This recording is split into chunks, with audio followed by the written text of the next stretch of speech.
Whew. There's a popular saying that if the purpose of a thing is not known, an abuse is very, very imminent.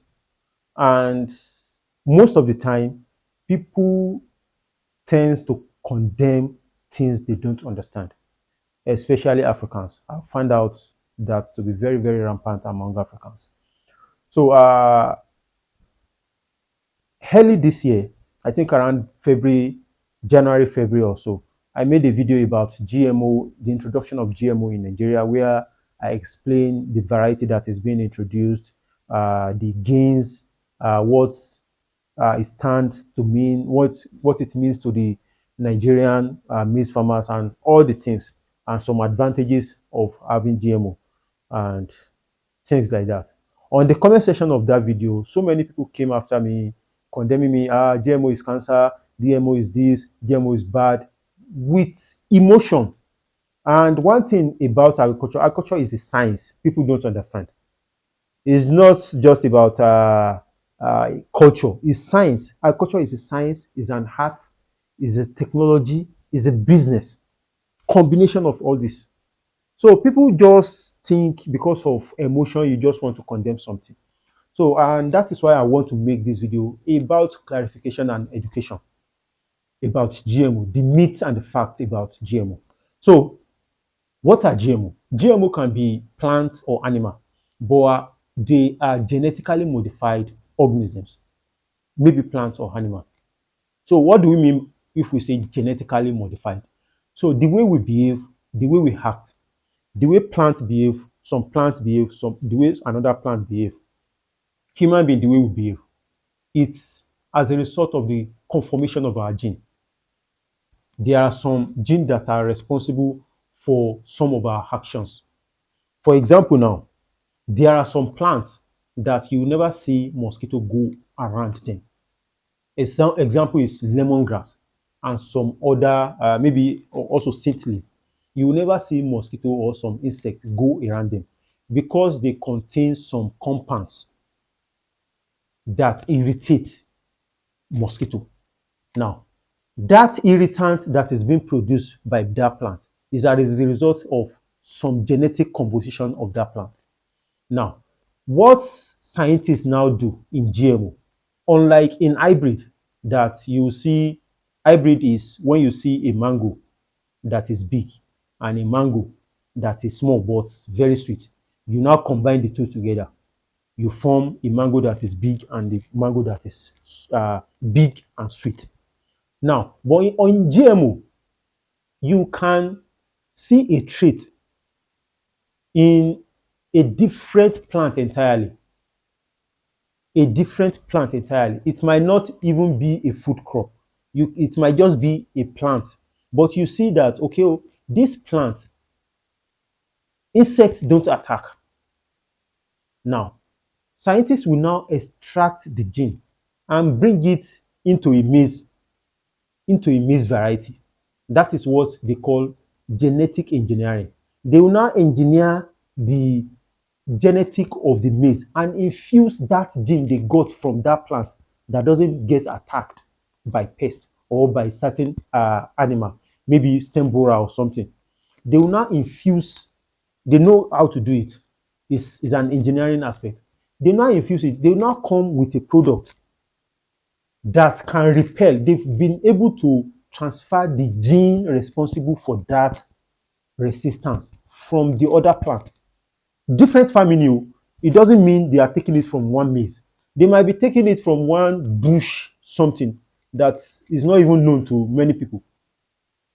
They will not bring it and make that maize to be also resistant. Normally, maize in years ago are not known to be resistant to that kind of insect. But because they've transferred gene responsible for resistance of that pest from one plant into that maize, they now arrive at what we call genetically modified maize. And this is what is being distributed and planted. And you will find out that when you now plant those kind of maize, they will perform extraordinary. They will not be affected. But people think when you hear genetic, is chemical. they just get chemical and inject chemical. It's not like that. If you don't know about something, you read about it, you ask questions. So, and the fact is that as at today, as at today, no research has been able to confirm that consuming genetically modified maize or genetically modified food leads to cancer, because that is the number one fear of our people. It leads to cancer or any health challenge. Though there might be some kind of maybe research in the future that will show some, because science and research still going on. But as of today, there is no research that has evidently shown. So before you just condemn something, you find out this, you find out that. The only concern, the only concern of people is that what can be the fate of the contamination of the seed pool. Like when you are planting a genetically modified maize somewhere, don't you think it will pollute other people who are not interested in genetically modified uh, maize? That is, when pollination take place, you might end up spreading this gene across, and you will mess up everything. That is just the only concern as at this moment.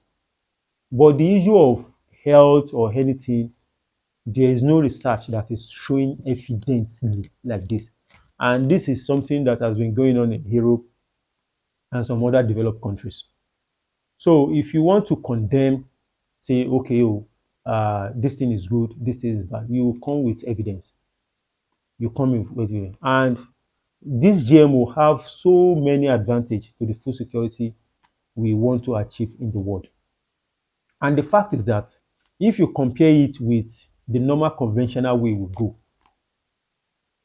because if you compare with the normal conventional way we go with growing our food, if you are using a genetically modified seed and a non-genetically modified seed, the one that has been done to have resistance to pests and some diseases, you will end up not using chemical in that GMO. You will not spray chemical in killing pesticide, in killing pests. But in the one that are not genetically modified, you will spray chemical, and there's no way you will spray chemical that it will not have a negative impact on you that you are spraying it, on the environment that we all are in, and also on the consumer that is consuming, because there's something we call residual effect. There's no way you spray chemical, some quantity, little bit quantity will not be retained in that food, in that food. So that is that about. I just want to make us understand there are facts and there are myths. All this cancer, this and that, they are just myths. They are not facts. So I hope, and I hope I've been able to at least shed more light on this. And if you insist on it's bad, I will put it to you. Gun, for example, gun is bad or is it good? I want to put it to you. Is gun good or bad? It depends on how you use it, who is holding a gun. If gun is being held by a thief, it's bad. If the security man is holding a gun, it's good. So I want to leave us with that question. Thank you for your time and see you on the next one. Shishi.